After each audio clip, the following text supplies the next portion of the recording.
Palabras de Vida, Ministerio Internacional de Predicación con Carlos Pérez. El día de hoy vamos a analizar y hacer el estudio de la parábola del Hijo Pródigo. Esta parábola se encuentra escrita en el libro de Lucas, capítulo 15, del versículo 11 al 32, y utilizaremos la versión de Reina Valera 1960. En este pasaje se describe a un hombre que tenía dos hijos, uno menor y uno mayor. El hijo menor, al pasar los días, analizando en su mente, se le ocurrió pedirle la herencia en vida a su padre.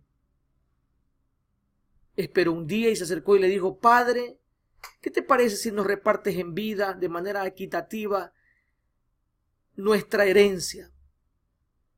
El padre no le objetó, sino que de manera justa compartió la herencia para ambos hijos. Al transcurrir los días, este muchacho se apresuró a arreglar su ropa, sus maletas, despedirse de su familia prontamente y salir con un sentido de urgencia hacia una provincia muy lejana.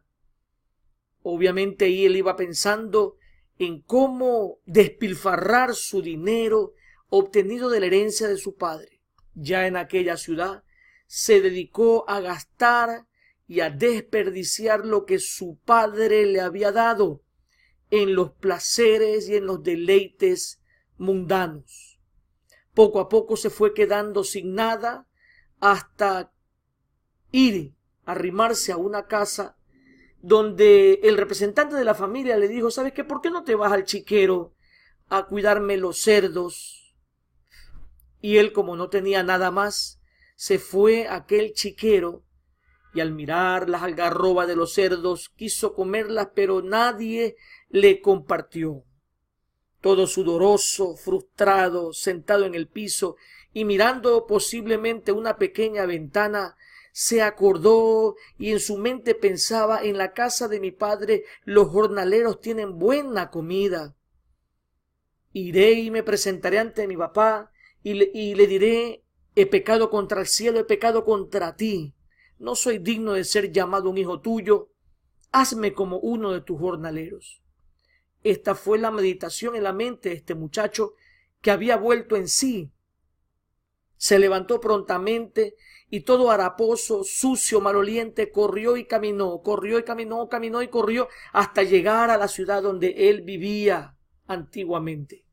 Ya en la puerta su padre, al parecer, tenía un presentimiento y al verlo de lejos, su corazón se hizo chiquito, se constriñó y sintió mucha misericordia para aquel hijo que venía caminando, y aquel muchacho se postró en el suelo, se arrodilló y sin mirarlo agachó sus ojos y le dijo: Padre, he pecado contra el cielo, he pecado contra ti, no soy digno de ser llamado un hijo tuyo. Entonces el padre, levantándolo, lo abrazó fuertemente y le dijo: tranquilo, hijo, pasa a la casa. Sintiendo mucha misericordia, mandó a llamar a aquel padre a sus empleados y le dijeron: quítenle esa ropa, límpienlo, lávenlo y pónganle una ropa limpia, pónganle calzado y pónganle un anillo en su mano derecha. De repente también mandó organizar una fiesta en acción de gracias porque había vuelto sano y en buen estado. Ya regresando su hijo mayor del campo, escuchando la fiesta, le preguntó a un colaborador: ¿qué es ese ruido que se escucha a lo lejos? Y le dice: ¿no te han contado, no te han dicho que tu hermano ha regresado y tu padre ha mandado a hacer una fiesta porque se encuentra contento de que haya regresado en buen estado de salud? Esto produjo mucho coraje en el corazón y la mente de aquel hijo mayor.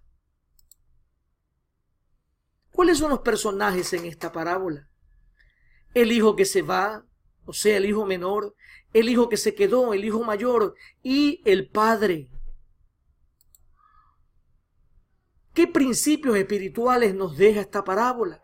¿Qué lecciones espirituales nos deja la parábola del hijo pródigo?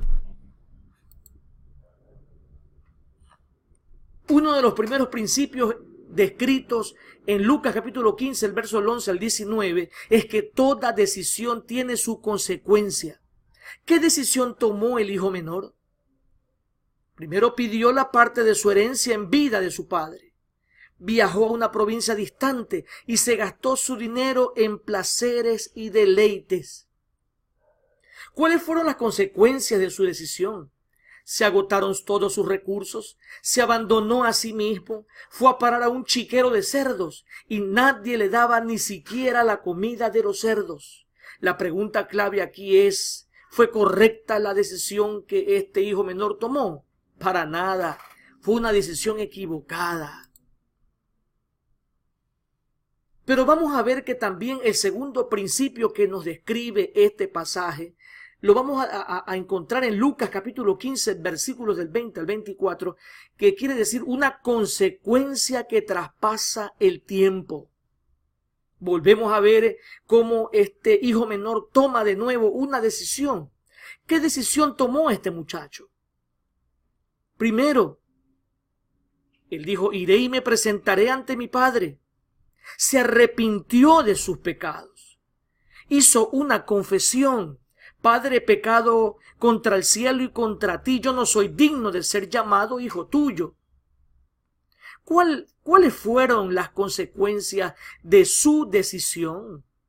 El padre lo vio, lo miró y tuvo misericordia. El padre ordenó que cambiaran su ropa. El padre dispuso que le pusieran un anillo y el padre organizó e hizo una fiesta porque sintió misericordia al verlo. ¿Fue correcta la decisión que tomó en este momento de su vida aquel hijo menor? Por supuesto, la mejor decisión fue haberse arrepentido con un corazón sincero e ir corriendo a buscar a su padre. El tercer principio lo llevamos con una pregunta. ¿Cómo manejó el padre la objeción de su hijo mayor? Lo vemos en Lucas 15 del 25 al 32. ¿Qué decisión tomó el hijo mayor? El hijo mayor cuestionó la decisión de su padre. El hijo mayor juzgó la decisión de su padre, sintió coraje, sintió indignación porque juzgó también a su hermano. Lo tildó de pecador, de haber gastado su dinero en rameras. Explícitamente lo dice el texto de esa manera. ¿Cuál fue la consecuencia de la decisión del hijo mayor? Vemos aquí que el padre lo trató con la misma misericordia con que trató al primer hijo. El padre le recordó que todo lo que él tenía también era suyo.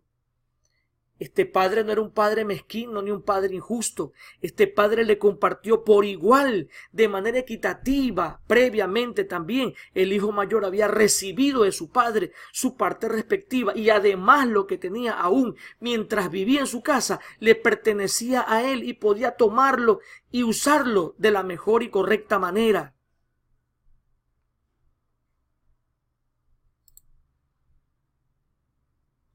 ¿Qué decisión nos invita la Biblia a tomar a todos aquel que escucha este mensaje a nivel planetario, a nivel mundial e internacional? ¿Qué decisión es necesario tomar? Vemos el ejemplo claro de este hijo menor que se había revolcado en el pecado, en decisiones equivocadas, en los placeres y deleites. Hoy hablaríamos del consumo de la droga, de diversas drogas, del consumismo, despilfarrando el dinero, poniendo en peligro quizás la estabilidad de la familia propiamente. Aquel hombre nos da un ejemplo de arrepentimiento. Arrepintámonos de todos nuestros pecados y vengamos a los pies del Padre Celestial que nos espera con un corazón misericordioso. La figura de este Padre revela el corazón de Dios el Padre como un Padre misericordioso que se mueve a misericordia cuando nosotros nos humillamos ante Él con un corazón sincero. Aceptemos a Jesús de Nazaret como nuestro Salvador y Señor personal. ¿Qué nos dice la Biblia que recibiremos si nos rendimos a Jesús de Nazaret? Número 1, el perdón de nuestros pecados. Número 2, la vida eterna, una vida que nunca acaba, una vida que trasciende la existencia terrenal, una vida eterna que no te lo da la religión, que te lo da el encuentro vivo y personal con Cristo Jesús, Señor nuestro, y nos da acceso a la comunión con Dios hasta que Él nos llame con Él. Vamos a ver que esto se encuentra el perdón de los pecados en Segunda de Crónicas, capítulo 7, versículo 14, en Hechos 13, del versículo 38 al versículo 39. Por tanto, hermanos, sepan que por medio de Jesús se les anuncia a ustedes el perdón de los pecados. Ustedes no pudieron ser justificados de esos pecados por la ley de Moisés, pero todo aquel que cree es justificado por medio de Jesús. Segunda de Crónicas 7:14. Si se humillare mi pueblo, sobre el cual mi nombre es invocado, y oraren y buscaren mi rostro y se convirtieren de sus malos caminos, entonces yo oiré desde los cielos y perdonaré sus pecados y sanaré su tierra. Ambos pasajes muestran de manera explícita que con el arrepentimiento obtenemos el perdón de los pecados. Obtenemos la vida eterna.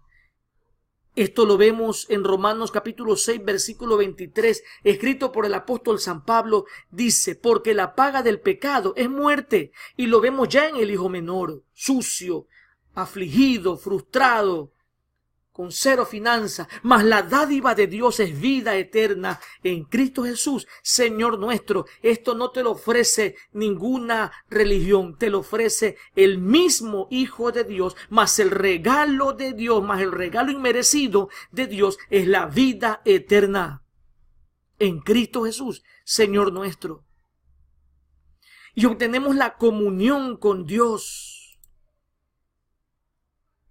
Esto lo vemos en Primera de Juan capítulo 1 verso 3. Lo que hemos visto y oído os proclamamos también a vosotros, para que también vosotros tengáis comunión con vosotros.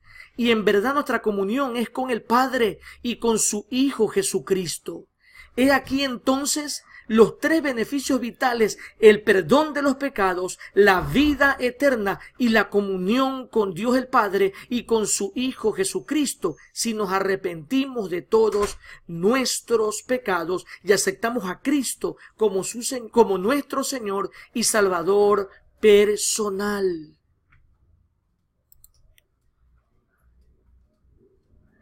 Querido amigo, te doy gracias por haber escuchado esta predicación el día de hoy. Recuerda que la palabra de Dios es viva y eficaz, que habla a tu corazón, y hoy Dios se está acercando por medio de su palabra de la Biblia para tocar la puerta de tu corazón. No esperes más. Arrepiéntete y acepta a Cristo como tu Señor y Salvador personal. No huyas más. No esperes encontrar en el alcohol, en la droga, en el cigarrillo, pequeños paliativos para tu problema esencial, para tus preguntas existenciales. Solamente Jesús es el camino, la verdad y la vida. Acércate a Él, querido amigo. Bien, que Dios los bendiga. Estuvo con ustedes el predicador Carlos Pérez. Gracias por escucharnos y por compartir esta palabra, la palabra de Dios. Este es el ministerio Palabras de Vida, Ministerio Internacional de Predicación.